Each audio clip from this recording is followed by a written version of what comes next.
Now is Veritas financial managing partner Greg Branch. Good to see you, Greg. First of all, there is news about a possible stimulus. Some people say stimulus, some people say COVID relief, but this is good news for investors, right? It's great news. And, this is, by and large, a self-imposed problem.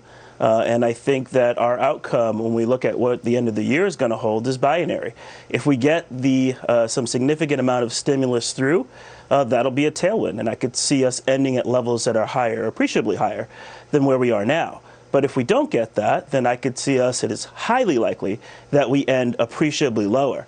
And so I say this is self-imposed because at the end of the day, all of the political bandwidth is being absorbed and consumed in frivolity on a settled election. And so what's important, and what I would love to have had you ask Congressman Gates, is what are we doing, where are we, and what is the political will to get the American people the stimulus that we need? Right. Well, actually, he's one of those that has tried to get some kind of relief bill in there, and there is now a bipartisan group of senators, because it is the Senate that is key in getting this through, that are really making great progress. So let's keep our fingers crossed, because that would be good for investors. Where do investors go from here, though? How should we handle our portfolio going into the next year? Quickly.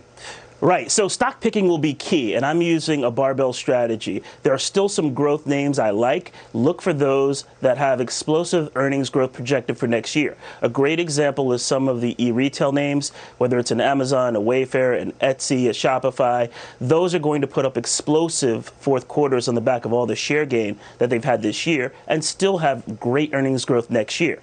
On the value side, I've long called for the rotation because I believe that next year looks a lot like 2010, 2012, where value outperformed. Again, the easy money has been made. The valuation disparity has largely been made up in November. Look for the earnings next year. You'll find some that are still in good valuation ranges, powerful earnings, and healthy dividend next year. We only have 15 seconds. Do you worry about tax increases on sales of stocks and that cutting into the market?